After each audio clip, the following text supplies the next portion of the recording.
El 6 de julio de 1812 en las cercanías de la bahía de Oistin, isla de Barbados, un grupo de enterradores se dirige al cementerio de Christchurch con el cuerpo difunto de la señora Dorcas Chase. Ataúd misterioso. En el panteón familiar, una edificación sólida, construida con grandes bloques de coral unidos con cemento, se encuentran ya los ataúdes de Thomasina Goddard y Mariana María Chase, enterradas en 1807 y 1808 respectivamente. La pesada losa que cubre la tumba familiar, de 4 por 2 metros de superficie y semienterrada a la entrada del camposanto, es retirada con gran trabajo por el personal, debido a su considerable peso, y el ataúd es entrado posteriormente en su interior. Las tinieblas son cerradísimas allí dentro, y cuando los sepultureros encienden sus quinqués, se encuentran con una visión realmente aterradora.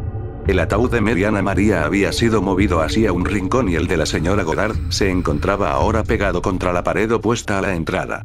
Los enterradores y familiares asistentes no dan crédito a sus ojos y la tumba es de nuevo cerrada con gran dificultad, no sin antes haber depositado en el suelo el ataúd de Dorcas Chase y puestos de nuevo en su sitio los otros dos. El suceso conmovió a toda la familia y no comprendían cómo unos ataúdes, a la sazón revestidos de plomo, habían sido removidos en semejante lugar. En un intento por buscar culpables y racionalizar lo sucedido, se acusó a los esclavos negros de tal profanación.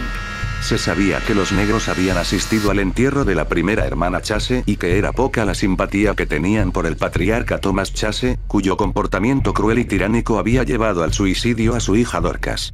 Sin embargo, los negros antillanos rechazaron la acusación y en su lugar mostraron miedo y respeto por lo que consideraban era obra de los espíritus. ¿Quién, entonces, era el responsable de tan macabra broma? Nada de todo aquello tenía el menor sentido, pues los ataúdes, aparte de ser removidos, no habían sufrido ningún deterioro ni faltaba pieza alguna que hiciera pensar en un robo. ¿Es posible que los negros se tomaran molestia tan grande para obtener unos resultados tan insignificantes? No es probable, y el suceso así quedó, hasta que un mes más tarde, el 9 de agosto de 1812, Thomas Chase murió también, siendo llevado su cuerpo al mismo panteón. En esta ocasión, los ataúdes seguían estando en su sitio, pero el 25 de septiembre de 1816, cuando la losa fue de nuevo levantada para enterrar a un niño llamado Samuel Brewster Ames, los ataúdes volvieron a encontrarse desordenados. Como en ocasiones anteriores, la culpa recayó otra vez sobre los negros, que retornaron en su insistencia de que ellos no habían sido. El 17 de noviembre se creó una gran expectación en Oistin, cuando otro difunto fue trasladado desde el cementerio de St. Phillips al panteón familiar de los Chase. Una gran multitud se congregó en el lugar para observar los extraños movimientos de ataúdes. Cuando la bóveda fue abierta, todos los féretros habían sido cambiados de lugar. El de la señora Goddard se hallaba deteriorado y roto por el desgaste y desplazado a la pared opuesta, y todos los demás sarcófagos, desperdigados en desorden por el suelo. Inútilmente se trató de descubrir algún indicio que explicara lo sucedido. Las paredes, el suelo y el techo, seguían estando en buen estado y no existía recodo alguno por el que pudieran pasar los posibles bromistas. Los ataúdes fueron reordenados, y la pesada losa fue vuelta a cimentar en su sitio. Durante 3 años, el panteón, que no había sido vuelto a abrir, fue objeto de la visita de los curiosos. Su fama llegó incluso a Europa, y muchos fueron los que tomaron interés por ese misterioso cementerio de Barbados. El 17 de julio de 1819, Thomasina Clarke murió, y su cuerpo fue trasladado al panteón. Para entonces, hasta el mismo gobernador de Barbados, el vizconde de Combermere, asistió al sepelio, acompañado por un centenar de observadores deseosos de encontrarse con el misterioso fenómeno. Y sus ansias quedaron satisfechas, pues cuando los albañiles retiraron la losa, los ataúdes del interior se hallaban otra vez desordenados y desperdigados por todo el lugar. El registro que se hizo por los peones fue realmente exhaustivo, pero, como en ocasiones anteriores, no se encontró ningún indicio de profanación. Los féretros fueron entonces colocados en su sitio y se decidió recubrir el suelo entero de fina arena, para descubrir las huellas del posible culpable. Cuando la bóveda volvió a ser tapada, el vizconde de Combermere y 2 funcionarios, marcaron el cemento con su sello, formando así una película infranqueable. El 18 de abril de 1820, el panteón volvió a ser abierto. Hasta entonces el lugar no había sido utilizado, pero la expectación despertada en el público y el deseo del vizconde Combermere por comprobar si su experimento había dado resultado, hicieron que ese 18 de abril se desvelara el misterio, a pesar de no haber ningún finado para ocupar un hueco en la sepultura.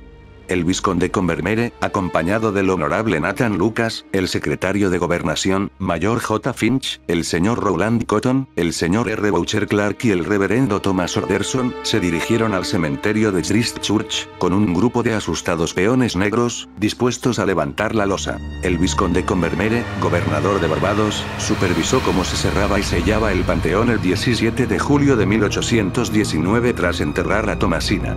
Cuando volvió 9 meses más tarde, los ataúdes estaban de nuevo en total desorden y los sellos de la entrada intactos. Todo estaba como lo habían dejado, es decir, el cemento estaba intacto y los sellos oficiales seguían en su lugar, sin haber sufrido ninguna perturbación. Con esto, todos pensaron que el interior se encontraría también en buen estado, pero cuando el cemento fue picado y la losa retirada a un lado, se sorprendieron al escuchar un extraño rozamiento surgiendo de la oscura bóveda. Uno de los ataúdes de plomo había sido arrojado contra la losa, y al ser retirada esta por los albañiles negros, la sepultura había sido arrastrada con ella.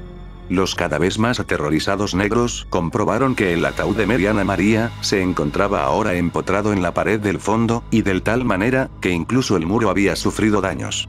Los demás féretros estaban diseminados por el suelo de forma caótica. El vizconde Combermere no daba crédito a sus ojos. El exterior de la bóveda seguía estando tan sólido como siempre, por lo que nadie podía haberse colado dentro por algún resquicio, y la fina arena depositada en el pavimento interior no presentaba muestras de huellas o de presencia humana. Si alguien había entrado allí, pensó el vizconde, desde luego no era de este mundo. El honorable Nathan Lucas dijo de la inspección que hizo del lugar: examiné los muros, el arco y toda la bóveda. Todo era igualmente antiguo. Un albañil, en mi presencia, golpeó minuciosamente el suelo con un martillo. Todo era sólido. Confieso que no puedo explicar los movimientos de esos ataúdes de plomo. Ciertamente, no se trata de ladrones, y en cuanto a broma pesada o truco, hubiese sido necesaria la participación de demasiada gente y el secreto hubiera sido descubierto. Y en cuanto a que los negros hayan tenido algo que ver, su miedo supersticioso a los muertos y a todo lo que con ellos se relaciona, excluye cualquier idea de esa clase.